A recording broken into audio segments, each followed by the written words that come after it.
Ba, ba, ba, ba, ba, da, ba. Hello, everyone, and welcome back for yet another episode of the Off Grid podcast. This week's guest is Rebecca Stevens. Rebecca is the first British woman to summit Everest, expedition leader, and author. And in this conversation, we talk about Rebecca quitting her job in a recession to pursue Everest, why following your interests matter more than the sensible path in life, what it was like to be the only woman on the expedition team in 1993, how to gain the confidence to take big leaps in life, and concerns about the commercialisation of Everest. Hope you guys enjoyed this one. On with the podcast. Rebecca, welcome to the Off Grid podcast. Well, thank you for inviting me. It was almost exactly 33 years ago that you first summited Everest.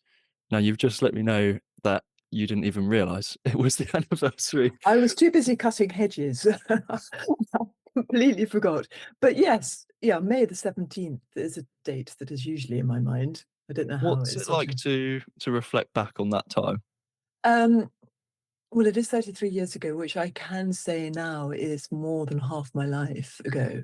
So that's a very long time, and a lot has happened in 33 years.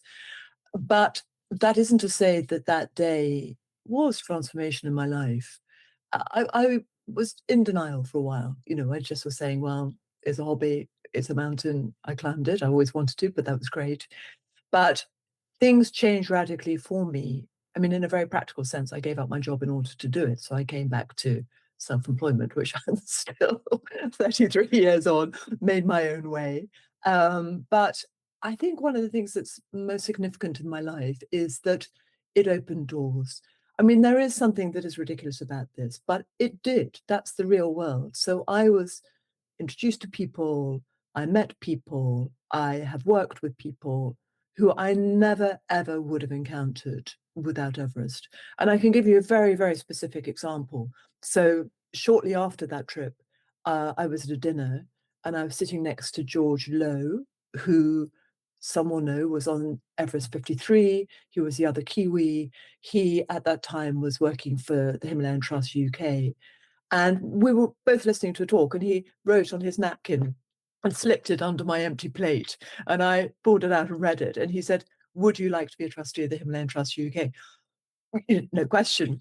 In I dived. And, again, 30 plus years later, I'm still a trustee of the Himalayan Trust, chaired it for 3 years. And that, has been such a big part of my life in so many ways. Again, the people I've met, a continuing connection with Nepal and its people, fundraising events where we've had loads of people to come speak, so more connections. That's the way it works. What I found particularly interesting doing the research into this conversation was how you clearly have this dogged determination to just go and do these things that would otherwise be really not normal in in wider society. And you found out what you wanted to do, age 27, looking at Everest. So I Mhm. wanted to ask you, what advice would you give to people who are yet to find what it is they want to do with their life? Yes, yes. It's so interesting, isn't it? And actually, I'm experiencing this as a parent now. And do you know what? It's tested me a bit. And my daughter has really come back and proven herself in a way that I'm very proud. But I would say, if you don't know, and I didn't know, you should stick when you're in education, what have you, to things that you love primarily, that interest you, inspire you, light that spark. So you want to study, you want to further yourself, because that's where you're going to perform well. And that's where you will find doors opening.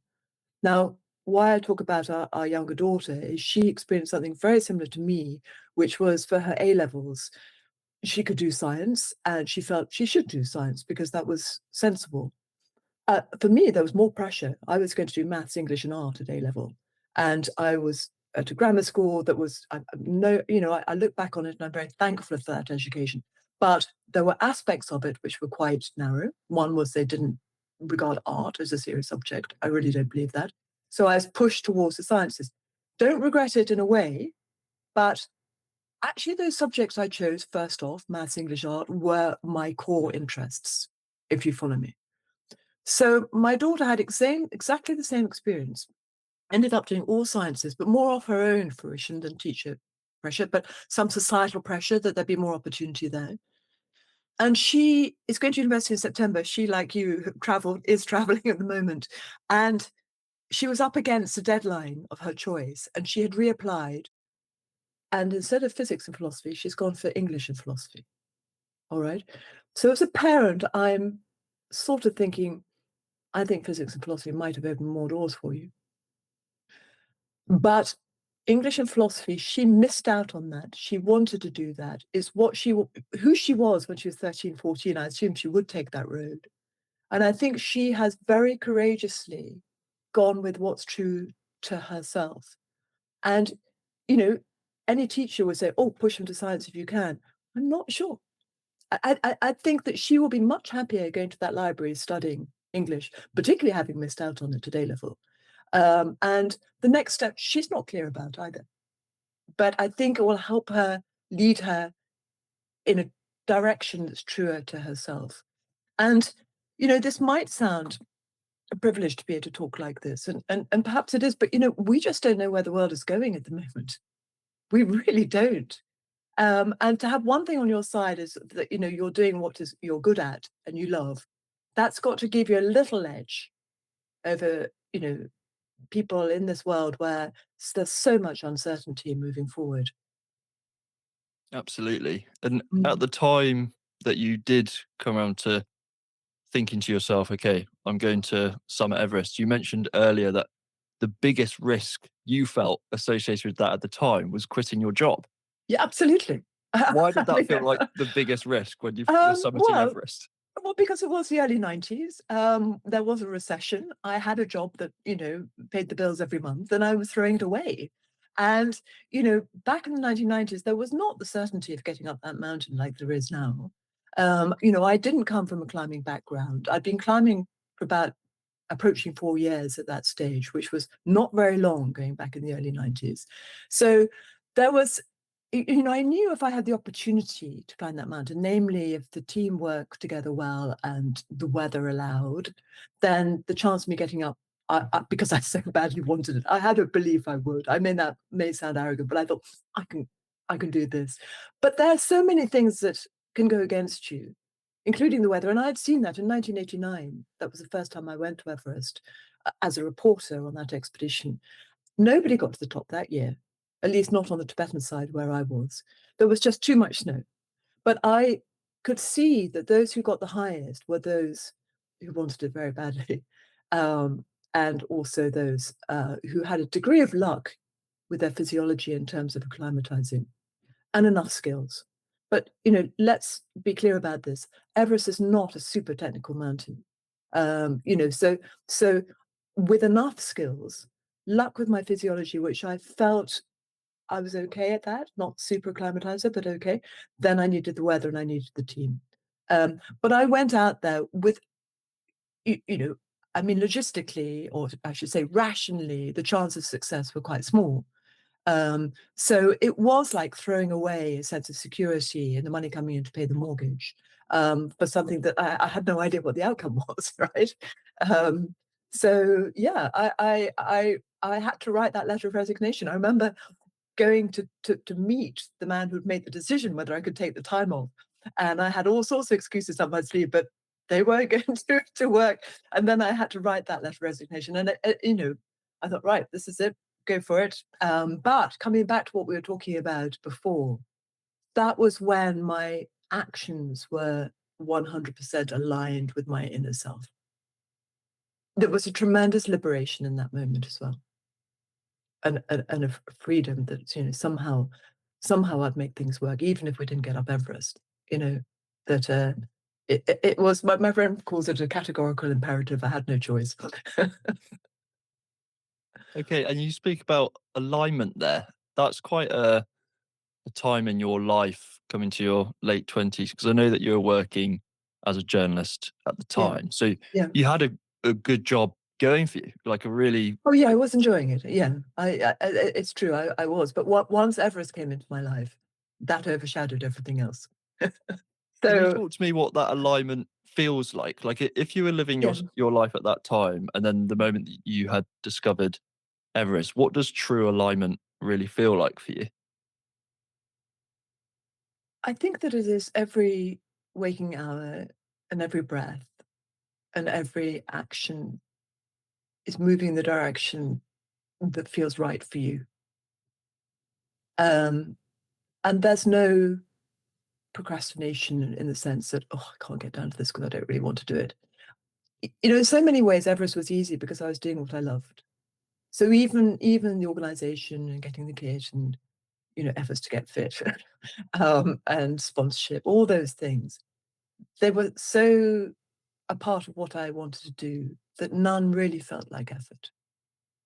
Now, if I can just build on this, it's really interesting because I wrote a book a couple of years back, 2022, it came out, called Making It Happen.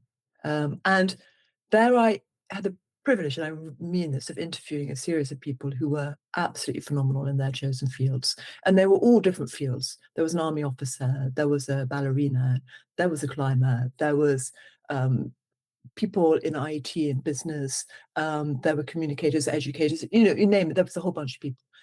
But what was striking about every one of them, and there were actually a couple of exceptions I could come on to, but the majority of them, I should say, was that if you were to cut them down the middle, they were what they did, and they did who they were. There was that alignment. And the one who expressed that so beautifully was a guy called Sir Tim Brighouse, who's sadly not with us anymore, but he was in education. And he'd had an experience when he was young where he'd been very unhappy at school. And his father got a new job in a different county. So, of course, the family moved. He went to a different school where he was very happy. And he thought, what is that? How could I, haven't changed that much in a term or whatever, feel so differently in two different educational establishments? And he went on, I don't know what he studied at Oxford, but he went into teaching and then he went into policy. And he actually was invited by Tony Blair when London schools were performing very badly to come in and, reform them, which he did. He'd already done it in Oxford and Birmingham, now he did it in London. And in our conversation, he said, once when I was working in Birmingham, I was invited to head social services. And he said, I was flattered, but I'm not a social worker. I'm a teacher. And I believe teaching to be the most important job in the world. Now, in this, and by the way, when I was talking about science as well, I'm not putting down science or putting down social work or putting down something other than people aren't doing. But what I'm saying is to know oneself and know what's right for you is a very important thing in this life. There seems to be a big part of what you have done with your life's work being this inward journey and discovering things about yourself as well. What do you think mountains reveal about people? Yes, that is one of the things. That for me is the most profound, or at least I come back to my friend, that's, I had no choice but to go, but I did learn about that. And I did learn how you can accomplish so much more when you are aligned like that. I think on Everest and mountains in particular, there are so many aspects which for me have been learning and feed into the rest of my life and draw me back again because I enjoy being in the mountains more than anywhere in the world. So, I'm going off to Ladakh in September. I'm really looking forward to it. And part of that is re-energizing, being in a space where I'm not climbing anything, I'm just trekking. But that too, surrounded by beauty, people underestimate beauty and how important that is for us. I think there should be a whole faculty on beauty, whether it's in the mountains or looking at the sea or the buildings you inhabit or the schools you inhabit, the hospitals you inhabit. It makes us all feel so much better when we're surrounded by beauty. I'm furious at the moment that somebody in our village has put this horrible bar thing up. I mean, it was so unnecessary. He could have done it, or they could have done it. Whoever did it could have done it beautifully and didn't. So it's things like that. But sorry, I'm digressing a little bit.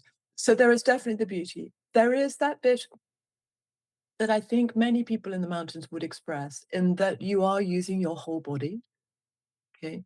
So in so much of what we do in life, I mean, I'm talking to you on a screen now, you know, it's screen oriented, fingers on the keyboard. And then we have to sort of deliberately go out and exercise our body because we know that is important for our well-being. When you're in the mountains, it all is one. You have this holistic being at work constantly. You're feeling at your physical best because you're constantly exercising. You're using every sense in your body, your eyes, obviously, but your ears, your sense of feeling, taste. Somehow things are amplified because you're hungry and everything is wonderful. Your senses are sharpened, and you feel like, I think, a human being is supposed to feel. And it's not all stressful. It's going back again to sort of the primal being, where there were times when you'd be sitting around, cooking and eating and what have you, and communing. And then there might be stressful times. And in climbing, likewise, there are stressful times, but it's not this constant pressure. There's time to rejuvenate as well. So I use mountains as a sort of an analogy for many things. In fact, if you like, one of the biggest things I learned from Everest was this: having the goal and the vision and what you want to do. And for many years, I've talked about that because that's what people want to hear. How do I achieve this, or how do I accomplish that? And not just a personal vision, but working with a sort of with a team and making that happen. I would put that on the vertical axis, but I also think now very much about the horizontal axis, which is about looking after oneself physically, mentally, spiritually, connection with other people, and how that is important in order to respond on the vertical axis. They both matter. And if we're looking for long, sustainable working lives, which we are more and more now, then you need to be focused on that horizontal line as much as on the vertical. How am I going to keep going? How am I not going to burn out? I mean, this is a massive issue. And again, I could digress down that path, but I think it's starting very young with kids in schools, and I don't think it's healthy. Was there ever a moment where the mountains revealed something about yourself that you didn't Mhm. know before? Um, that if I want something, I just keep going. um, don't see any reason to stop. I mean, it might be slow, but I keep plodding. Um, how important are your friends? That that was a late lesson. I don't know how I took so long to learn that one. But on Everest, I was 31 at the time, and without every member of that team, but I'm going to draw attention particularly to Aung San Kami Jerry. Without them, I couldn't have climbed it. I mean, end of story. Couldn't have done it.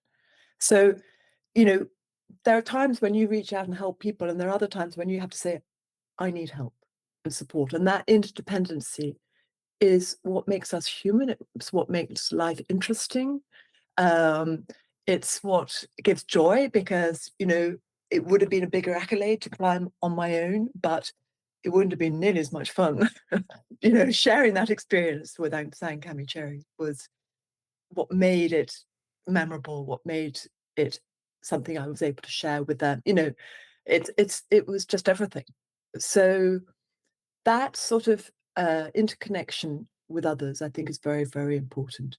And again, sometimes we forget this. This is why community is so important. This is why young people are desperate for it and trying to create it in different ways, because of the isolation that has been experienced.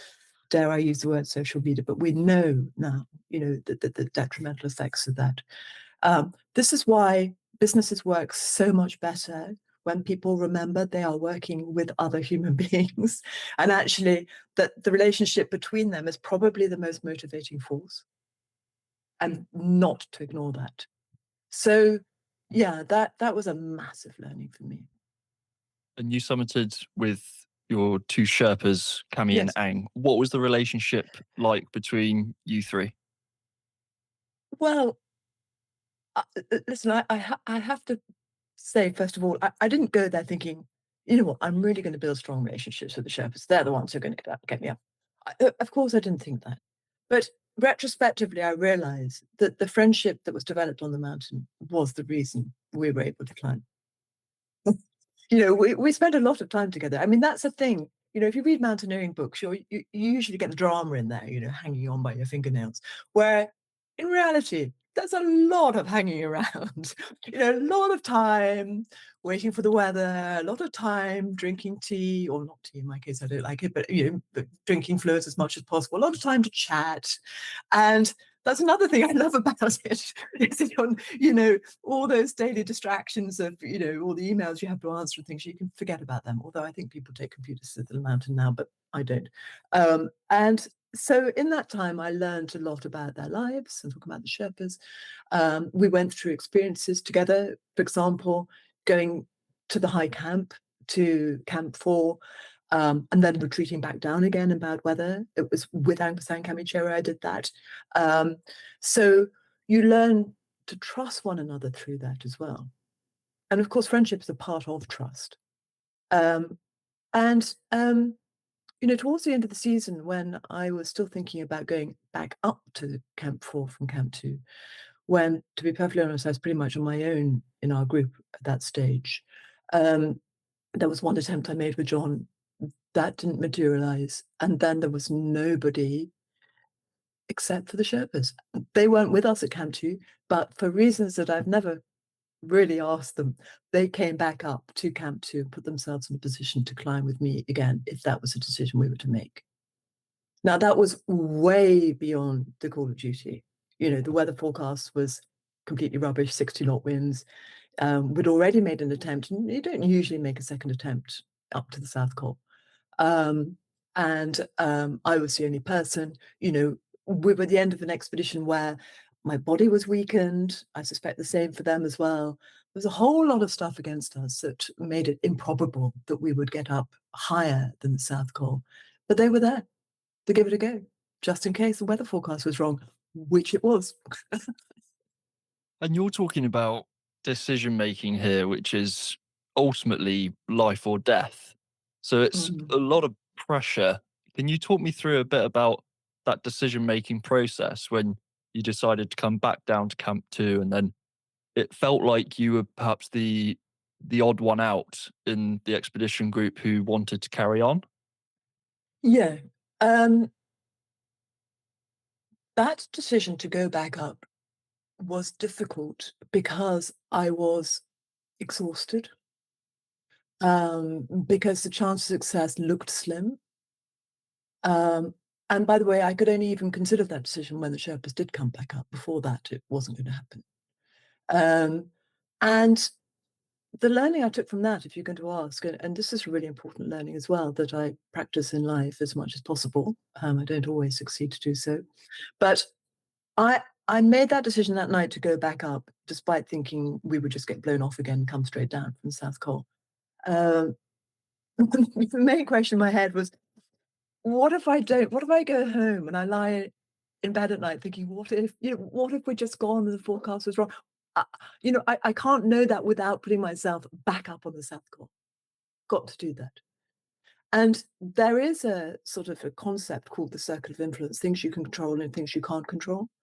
And of course, I couldn't control the weather. That was the biggest thing. I mean, there were other things, but let's say the weather, that was the biggest thing. But I could control whether or not we went back up to the South Col, despite it being a massive effort. I mean, the day before I couldn't lift my head off the pillow. I was so exhausted. But I thought, yeah, I can do that, and I've got to find out. So we went back up, and that gave us the strength to do that. And by the way, once we'd made the decision and we started actually climbing again, I think things were much, much easier. As is so often the case, you make a decision, right, let's go. And then when we were up there, the forecast was still bad. The weather was still bad in the valley with thunder and lightning. But looking up the mountain, it looked fine. The sky was studded with stars. We knew things might turn. We knew the forecast still wasn't good, but we were prepared to turn around if the forecast turned out to be a bit more correct and the weather deteriorated. So that decision point at Camp 2 you're talking about was basically around the fact that I had to find out, I had to do everything within my power. And then even if the weather turned bad, I could live with that because there's nothing I could do about that. All right.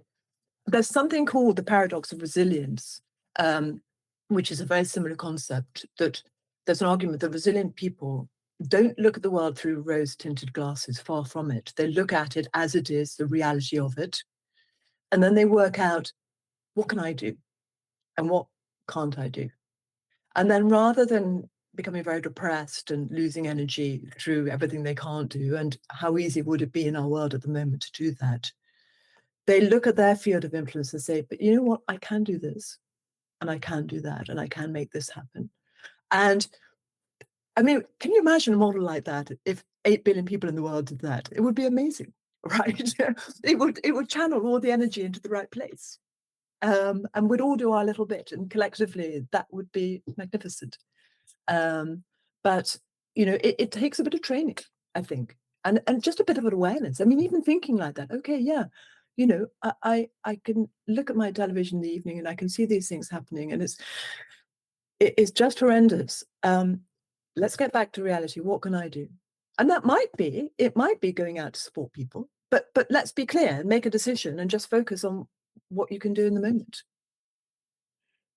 It feels like you have this unique skill, like a unique trait of, I would describe it as like extreme confidence in yourself Oh, and being able to do these things. I mean, being the first in anything, particularly these days, is extremely rare. But what do you think it is about you that gave you the confidence to live the life that you have, and particularly at that young age where you're a relatively inexperienced climber and you're thinking, I'm going to go and be the first to go and summit Everest? Like, where does that yeah, come from?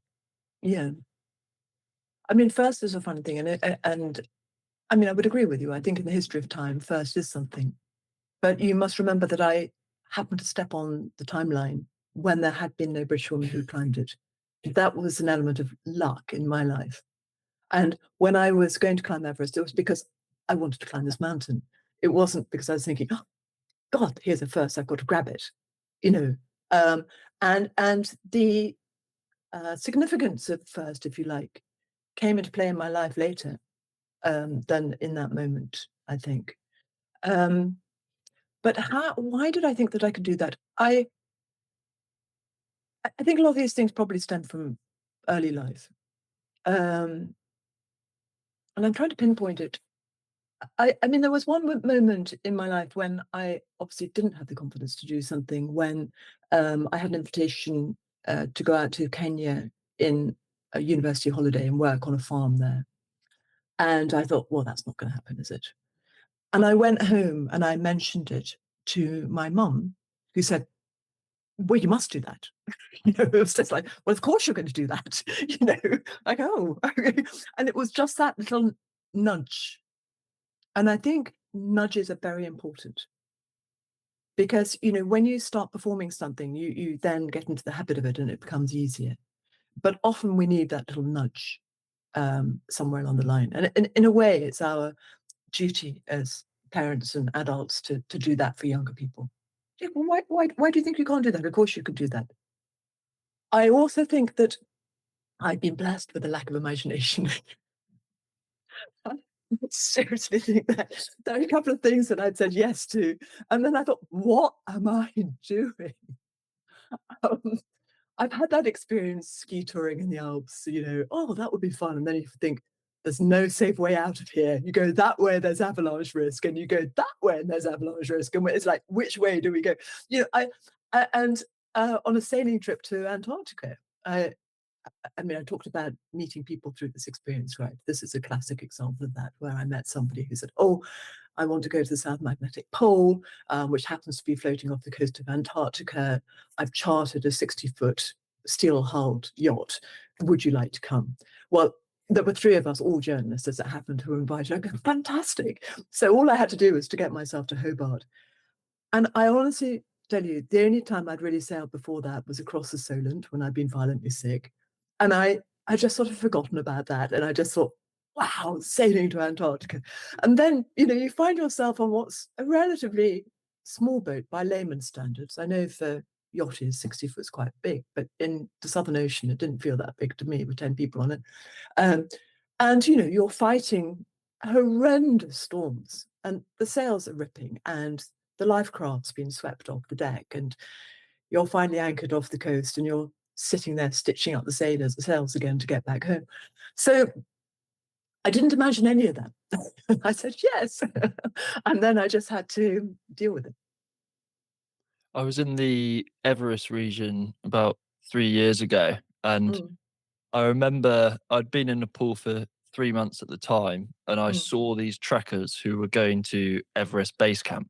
yeah, And it Everest now looks crowded and commercial. And I have to say, in my experience, the people who were going to Everest base camp were the least experienced trekkers that I had met in my whole time in Nepal. So I was yeah, wondering if you think that the mountain now is attracting too many people that are seeking the achievement over the experience. yeah. That's very well put. The achievement over the experience. I think that is very well put. And if I think about myself, what was I seeking? I mean, I wanted to climb it. That would be considered achievement, right? But I loved the experience, and I go back to the mountains again and again for the experience, nothing about achievement. Um, I think it's very dangerous territory to put oneself in the heads of others and judge why they're there. I think everybody's reasons are different, and yet there'll be lots of overlaps as well. So I don't know if I can answer that question. I was thinking about this earlier, though, because obviously we're in the Everest season at the moment, and why it is that I do feel a disquiet about what's going on Everest at the moment. And some might say that's churlish because, well, when we climbed it, it was actually just on the cusp of the commercial era. There was one commercial expedition there, but that was unusual. Now it's the other way around. It's unusual for it not to be commercial. But there is a disquiet, and it's not only felt by me. When I talk and I meet people, they're all going, "Oh, yeah, all those cues, etc., etc." And there's something in our souls that understands that somehow, I'm going to use another word like beauty, which perhaps isn't commonly thought about, but there's a romance in these things which has been stolen. It isn't there now. Not for me anyway. I mean, it might be for some, but I look at and that's gone. Um, and it doesn't really matter. One could argue how much oxygen you use, or if the rope's fixed from base to summit. Satellite weather forecasting, which is so accurate. All these things have obviously made climbing very much easier today. And it is on a continuum. It was easier for me in 1993 than it was in 53, obviously. But now it is. I would argue, much more predictable. With the exception, there are a couple of things countering that. One is the ice fall, and it seems to be crumbling quicker, perhaps, with the warming temperatures. And also, crowding in itself creates problems. I cannot imagine being stuck on a rope with a line of people in front. My fingers getting cold and what have you. I'm just, your speed is determined by the slowest person on the line, right? That doesn't sound very safe to me. But there are things which I really do think to me to be challenged at an ethical level, which really disturb me, which are part of the model on Everest, if you like, which some people are aware of, some people maybe not be aware of. But with this increasing trend towards carrying a lot of things to improve your chances in terms of your nutrition, your sleep patterns, there's a lot of luxurious stuff carried onto the mountain. And I use that word, and some people would go, well, there's no sort of fancy gold watches and things. I don't mean that. I mean things that are unnecessary. You can sleep on a karamat. You can perch on a rock. You don't need a whole bunch of chairs and comfortable beds and things like this. And the problem with carrying all this stuff on the mountain, of course, it has to be carried through the Khumbu Icefall, which is a very dangerous area on the mountain, more often than not today on the back of a Sherpa. And it isn't unusual for a Sherpa to do 20 carries. I mean, I've heard very different figures. One was 30. That sounds high to me, but 20 carries through the icefall, back and forth, to carry things that aren't truly necessary on the mountain. Whereas a client might, I know there's some who do a few more rotations, but they might do only one. whatever the ratio you're looking at, is not a fair ratio. That the Sherpa is putting her life at danger so much more than the client. And that I just find a worrying model. It's like neoliberalism kind of gone mad on a mountain with, frankly, very little regulation. I know there are attempts at regulation. I was actually in Nepal last November trekking with my daughter. I was talking about on her gap year and a couple of friends, and we stayed low pretty much. We trekked from Jiri and trekked all the way up to Namche. We didn't fly in, and then we went. The highest we got to was about 4,200 meters, just above the tree line, and then back through Tangboshi. And it was a really beautiful experience. And actually, if you're there, of course, because most people fly in, there are very few people. I don't know how the tea houses actually make any money because we're often the only people there. And there were things which were really encouraging, like a lot of reforestation since I'd been there last. So there's efforts moving in the right direction, but we seem to be countering this force that is driven by commercial need. An example I was going to give there was that there were helicopters buzzing up and down the Silicon Valley. Now, there had been a ban on helicopters, but it didn't last a minute, because it's a big business, and so they are still functioning very much. I mean, they're in the air all the time, unless, of course, it's too cloudy for them to fly. What do you think people understand the least about Sherpas? Um, well, I remember not understanding that Sherpas have Sherpa in their name, and they are part of an ethnic group within Nepal that actually originated from Tibet. So I think that's probably quite important to know that. But now we use the word Sherpa with a small s rather than a big S, generally as a sort of generic term for people supporting others on the mountain. And so a number of Sherpas with a small s on Everest will not be Sherpas with a big S. They will be from different ethnic groups in that region. Normally from the Himalayas, because of course they do have this physiological advantage of having lived at high altitude over multiple generations and have adapted to that so that they are stronger and faster than we are. One question I was asked before doing this conversation was by so many of my female friends who were asking about confidence to travel. And I know that you mentioned your daughter, Katerina. She's a traveler and she's been to places like Kenya and Uruguay, all over the world. How do you think women can push themselves to travel and adventure? Right. Well, yeah, I mean, there's this uncomfortable thing that there is an element of more risk for women traveling, particularly if they're on their own, in a vulnerability. I mean, my daughter Katerina said, I hate to say this, I mean, I don't want to say this, but there's risk wherever there are men and you're a single woman. Um, and I think it would be naive not to have awareness around that.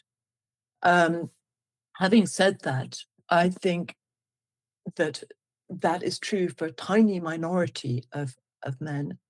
The majority are, wonderful.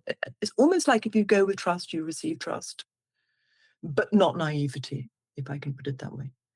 And I think going with a degree of confidence. I mean, I have said to Katerina, you mustn't look aimless.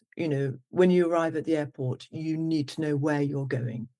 And there is that sort of sense of confidence you need to emit in order to stay safe. Um, and I think that is true. But I mean, when I was in the Himalayas, I never felt any danger. I mean, I took myself off from base camp once and wandered off down the valley to recuperate at lower altitude on my own, camped on my own, felt completely safe. So there are some places, obviously, which are more dangerous than others, and you just have to be savvy about these things. Don't think, oh, everything's fine. It's not. But equally, don't let this stop you, because there's so much out there in the world, so many opportunities. That would be a crying shame want to go and explore them. And when you first summited Everest, you were the only woman in your expedition team. Did you feel like you were carrying a pressure that the men were not? Um, no, not really. What I was mean the that. sort of reception? Um, yeah, it was at a different time, and I'm not sure. I mean, things swing back and forth.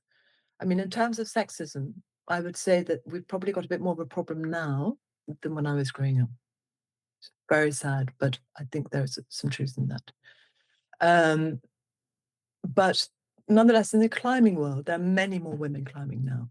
There weren't very many in the early 1990s. And yes, I from England, by the way, there was a whole expedition of Indian women. So we forget, the rest of the world continues. Um, but there was conversation around the fact that expeditioning at that time had really been a male preserve. Um, and was the only woman. By the way, there were all women's expeditions as well, going back to the early 1900s and what have you. But um, they weren't as common. And we know that women weren't a part of the Alpine Club, for example, until the 1970s and such like that. So there were conversations, but I would say that of the team that I was climbing with a couple of exceptions, and there's always a couple of exceptions, were incredibly generous and just, supportive, and um, it wasn't really an issue. There were a couple of men for whom it was, but perhaps this is true generally in life. I mean, the problem was that for whatever reason, I got up and they didn't get up. And it wasn't because I got up. It was just shining a light on the fact that they hadn't achieved what they wanted to achieve. And I was very sensitive to that. And I was put in an incredibly awkward position when I got back because the light was shone on me. I was the one commissioned to write a book. I was the one, whipped off to some press conference. And I knew that I was one of a big number in that team. That didn't help at all. That was tough. That was really, really tough. Um, so yeah, it's interesting. I mean, it's sort of the male-female thing, how it plays out in the workplace and mountains, what have you, it's quite localized in different areas, in different careers, different times, different families. Um, and I think I was probably quite lucky that in journalism, I worked with men and women. I mean, I never particularly had the ambition to get to the top. And had I done so, then yes, the editors were men. I remember the first female editor. But I don't know. I think there's been advantages for my being a woman, definitely, and sort of a, positive discrimination. Because I mean, one other person climbed on our expedition, by the way, Harry Taylor. Nobody remembers that. I mean, he was just a bloke. Nobody wanted to hear about his story. Yeah, Yeah, yeah. it's a wonderful sort of perspective to be able to look at it because I think times have changed, and that was just the number one question I was asked by a few of my friends was like how it kind of links to confidence and feeling maybe Confidence. like if you were kind of different to the rest of the climbers. Well, I was asked that question, and I said, "Listen, I've only experienced it from one side of the gender gap, namely as a woman. So I honestly have no idea what it would be like as a man. I can only kind of surmise and imagine, but I can't know. So I don't think that I was physically at a disadvantage being a woman on Everest. I really don't. In fact, I mean, at the end of the day, I mean, in our expedition, it came down to the fact that what was quite a marathon, because we were on the mountain 7 weeks in the end, I still had strength and some didn't. And that was partly physiology and partly coming back to my horizontal line of resilience and looking after oneself was that I was very conscious about that. You know, I've got a good appetite generally, but I didn't on the mountain. Most people don't. But I did force feed myself. I did force drink ridiculous amount of liquid. I did try and rest as far as it's possible. Sleep, that tends to be stolen from you as well. But I would lie and at least sort of meditate myself into a relaxed state, even if I didn't properly sleep. So all those things I was conscious I needed to do to keep going. And I was really impressed to see that you're still leading expeditions around the world, which is just awesome. What are your next expeditions coming up? Well, I mentioned in passing Ladakh. So yes, we're going in September. Just heard the trip is full, which is great. We have a maximum number because we don't want beyond a certain number, it gets too cumbersome in a way. And 16 is on the edge, to be honest, but we have got 16 people. And I'm so looking forward to it. The last trip I did was to Sikkim, which was to mark 100 years from Marion Irvin's climb in 1924. So I went in 2024. And I wanted to walk from Sikkim over the border into Tibet and to the north side of Everest. Um, but that you can't cross that border from India to China. You just can't do it now. So we devised another trek on the Singalila Ridge in Sikkim, and that was went to Darjeeling and Kalimpong, places that Marion Irvin visited in the 1920s. And on that trip, we had an Indian guide called Nawang, who had brilliantly done a recce because the company that I work with, World Expeditions, they hadn't done this before. So he did a recce, sorted it out. And Nawang was such a superstar and hails from Ladakh that we thought, right, that's our next trip. So they evolved very organically like this. And just actually in the last few days, I've been thinking about returning to Mount Kenya as well. A couple of people I know want to do that, and I might put that out there to see if anybody wants to do that. Because Mount Kenya was my first love as a mountain. When I went out there, I told you, working on a farm.